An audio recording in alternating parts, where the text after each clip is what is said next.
Hi there, it's Rafa here from Koh Phangan, Thailand, and today I would like to talk with you about Tantra.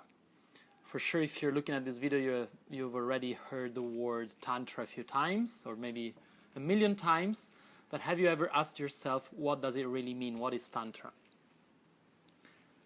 Most people, when they hear talking about Tantra, they think about sexuality and some form of weird spirituality. But in truth, Tantra means thread or webbing, and it refers to a body of knowledge and practices that arose in India and later on in Tibet around the 5th, 6th century AD. Although its origins may be much more ancient than that, it's been systematized and written down around that time. I will not go too much into the scholarly definition of Tantra. You can Google these things or go to Wikipedia. But I would like to stress the fact that when Tantra emerged in India and in Tibet, it ends up influencing everything around it. All the pre-existing philosophies and religions and spiritualities get somehow influenced by Tantra. For example, maybe you didn't know that there is a path of Buddhism that is tantric in itself. So Tantra merges with Buddhism. That gives rise to the Vajrayana Buddhism. But also, of course, Tantra merges with yoga. Yoga was one of the pillars, one of the fundamental philosophical schools in India at that time, and Tantra and yoga somehow touch each other and merge, giving rise to what we can call Tantric yoga. So when we speak about Tantra, what are we actually talking about? In my opinion, the most important factor about Tantra is that it is a holistic look upon spirituality and life and existence in general. So what do I mean by holistic? This is a very new word, although it has a Greek root that means olos, refers to the whole. Actually, even in the word whole, you can find this Greek word olos, olon. And indeed, this is the characteristic of everything which is holistic, is that it considers things as a whole. To understand that, you have to consider that not all spirituality, not all philosophies are holistic. Some of them are different. Some of them take a part of reality and leave another part out. We call this kind of philosophies dualistic, like they think about two things and one of them is good and the other one is bad. In Tantra Yoga it is different, because Tantra Yoga and Tantra itself are holistic philosophies, so they embrace everything. This has many consequences, and for example, one of the most important of them is that Tantra regards nature, trees, the birds, but also the stars and the galaxies, and why not even the cars and the motorbikes, everything that is here material and manifested, as something very important. This is why Tantra uses the word Shakti for manifestation and the word Shiva for spirit or consciousness. And it gives both of them the same value, the same importance. Shakti, manifestation or energy, is considered as the feminine principle, personified as the feminine principle, whereas Shiva, or consciousness or spirit, is personified as the masculine principle. And both are lovers to each other, both somehow need and complement each other. This has also a very important consequence regarding our body, because our body, our physical body, is part of manifestation, and thus in the dualistic views, at the most the body is considered like a vehicle that you need to use for meditation and for transcending the body.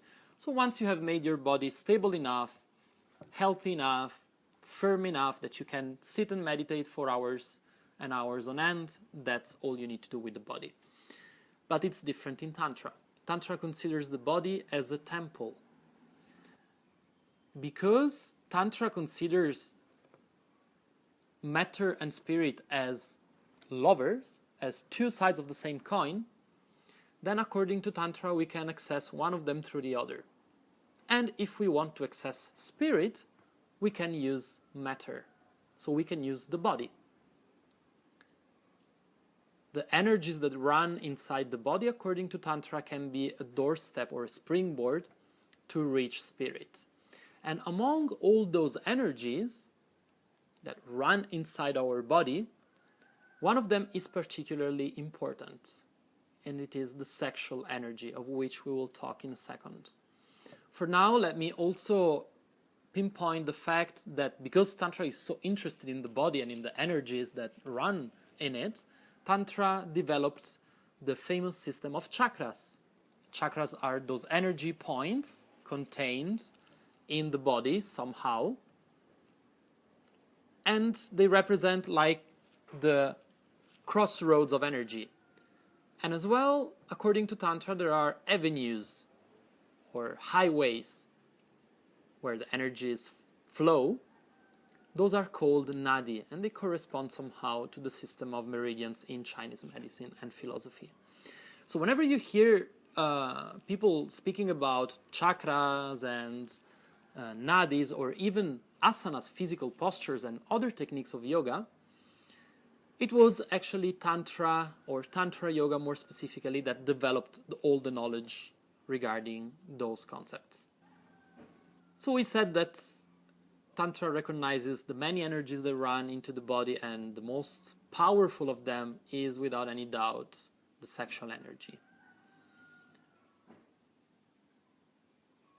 This is why, for Tantra, sexuality is important. It is one of the ways to access spiritual evolution and human evolution in general, but indeed it works with the most potent energy within the human system, the sexual energy. For this reason, many people associate Tantra with sexuality, and it is true that, differently from many other philosophies and practices, Tantra admits sexuality as a true spiritual practice. For one reason, because sexuality works with the sexual energy that is so powerful. But that's not the only reason. You remember before we said that Tantra embodies the energy principle in a feminine person or personification, and the consciousness principle in a masculine personification. And in some way, when these two principles unite, when spirit and matter unite, there is a lovemaking happening in a metaphoric form. However, according to Tantra, our lovemaking, the one that we as human beings do, is a representation of the higher lovemaking between energy and spirit, between matter and consciousness. This is why, according to Tantra, lovemaking can be a sacred act that mimics the union between masculine and feminine. When that happens, one of the two partners plays the role of Shiva, the masculine principle, the other one plays the role of Shakti, the feminine principle. And as far as I can say, according to my limited experience, it doesn't really matter what biological gender you are. You can play either of the two roles according to your own sexual essence, and that is not bound or not linked to the biological gender. So yes, according to Tantra, we can reach spiritual evolution in many ways. One of them is by using our body, practicing yoga. Another very potent way is through sexuality, but there are many more. For example, through the use of images, and this is where Tantra has developed all the science of yantras, sacred images, geometrical shapes that can be used for spiritual purposes, or also through sounds. And here comes all the knowledge of mantras, sacred syllables or groups of syllables, phonemes that have an intrinsic power, the power of waking up a certain energy that can then be used for spiritual evolution, spiritual purposes. So summing up, and I'm going to conclude now before the manifestation of Shakti as a storm comes and interrupts this video. Tantra is a truly holistic perspective. If you want, it's a sort of anything goes approach to spirituality. Everything can work for your spiritual evolution, for your development and self-realization as a human being and as a divine being, as long as you do it with purpose, with intensity, with commitment, and with a clear vision of what you want to achieve with that. Tantra is truly a broad path where you can walk in many, many different ways, and the direction is still always the same. The goal is still always the same. So I hope this helped you get a better understanding of Tantra. If you like this video, don't forget to subscribe to this channel. There will be more videos coming. It's all for now. I wish you a wonderful day. I'm going to enjoy the rain. This is Raffaello Manacorda from Koh Phangan, Thailand. Goodbye.